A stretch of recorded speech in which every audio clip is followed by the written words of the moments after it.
Good morning and blessed Samhain to all that celebrate it. It's Craft and Conjure with Aquarius Moon Tarot. We're about to jump into your energy. This goes out to Sun, Moon, and Rising, singles, couples, men, and women. If you would like to book a personal reading, please check the description box below and all that information will be there.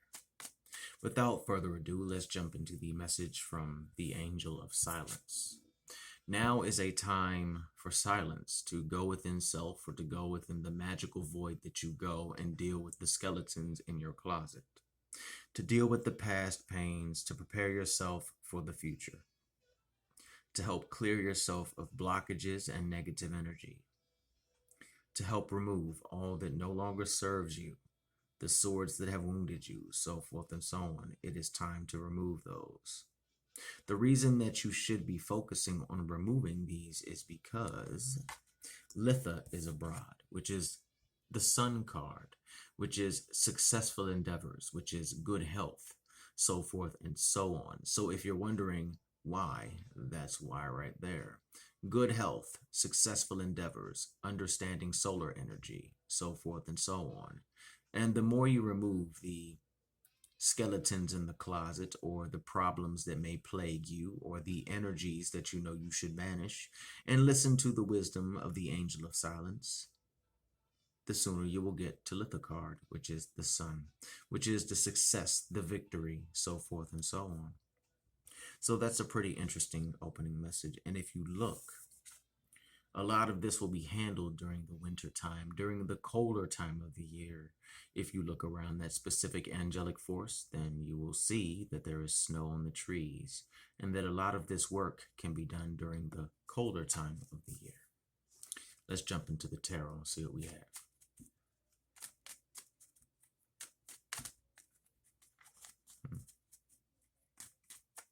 Try not to stress too much at night.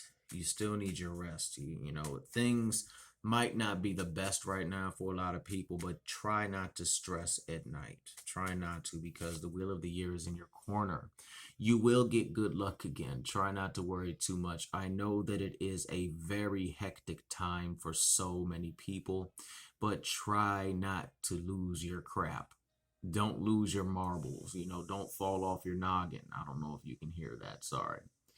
What the Wheel of the Year is saying in conjunction with the Angel of Silence and Litha is this. First, silence, go within self-introspection, removing things that don't serve you, so forth and so on. That will bring forth the illumination of Litha with the Sun, a successful victory, so forth and so on, clearing the way for the luck or the Wheel of the Year, or in your situation in case, go with the ebb and flow of the seasons.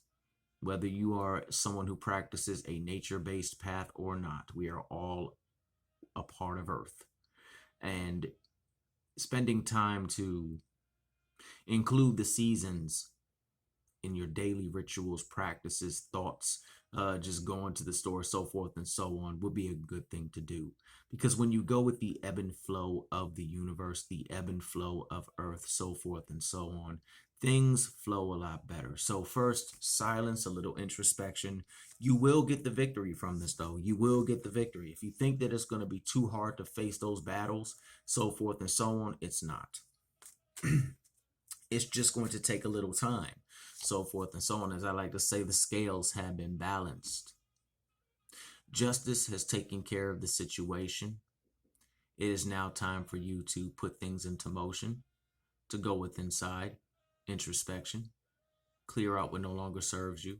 Understand that the scales have been balanced and there is nothing that's going to blindside you or smack you in the forehead region when you're practicing or trying to clear things out.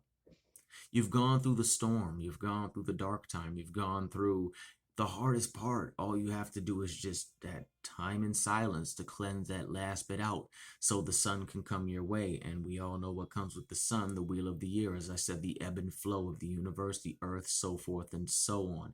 Also coming up this spring for those who are into the magical arts, you can expect a lot of fertility. So my advice to you would be to work fertility magic. And I don't mean like kids, you know, I don't mean that, you know, rituals pertaining to fertility. You know, fertility goes further than just man and woman, you know, animal. A fertile mind can create amazing things, but you have to take action when the spring and summer comes along. So take this time to introspect, so forth and so on. And I don't know if you can hear it, but retrograde is kicking my tongue's ass. I can't speak worth anything today. Wow. Take action though. Even though the ebb and flow is kind of a guiding hand, you still have to take action with it. Put a little bit of wintry stuff in your house. Put a little bit of spring stuff in your house. You don't have to do something huge, but take action to align yourself to the ebb and flow of the universe and to the litha energy so you can really tap into these fertile energies when it's time. Understand that the past is the past. The past cannot be changed. All you can do is go towards the future. And that's what you have to do. The scales have been balanced, so take action and let's move on.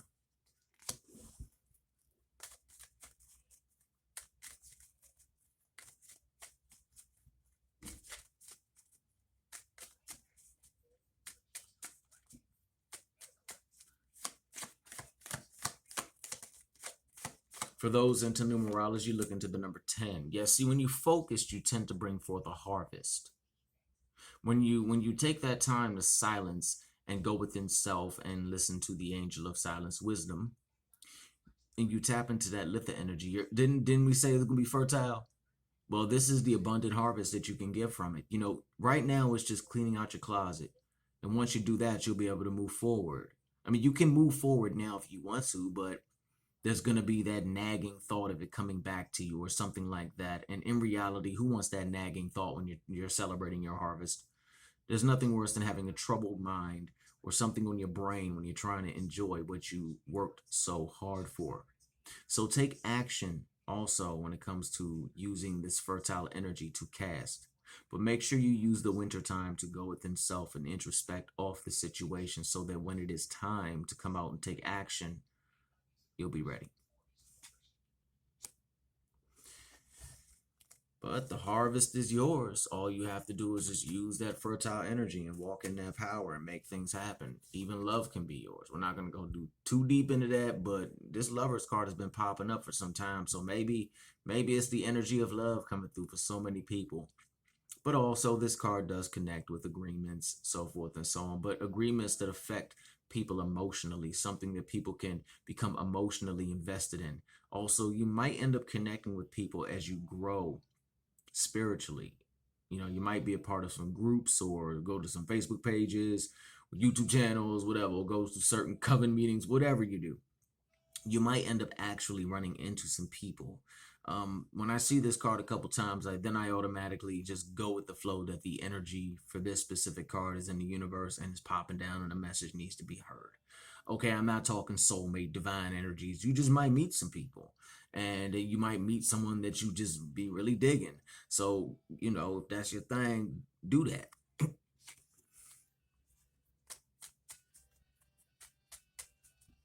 Gentlemen have the strength to walk up to her when you see her. If she enamors you, then walk up to her. Again, I say, if you like what you see, then walk up to her. Because I have a feeling that if you don't, that's a one-time deal. And then when you find out it's a one-time deal, it's going to rock your world. So consider it a little test from the universe. Go up and talk to her. All right? Because great things can come from it. She's already established in where she needs to go, but she is looking for this. So make sure you bring that forth for her so she can, you know, really dig into that, so forth and so on. Dig into that like it's a piece of pizza.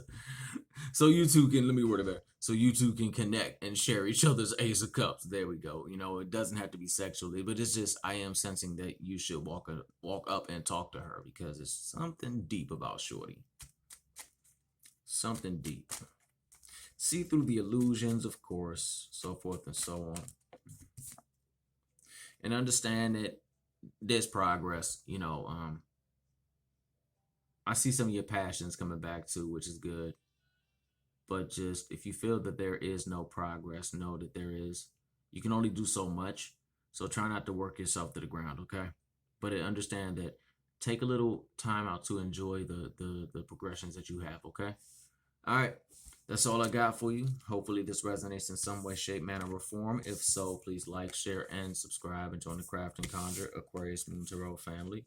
And my eyeballs are really weird today. I don't know why.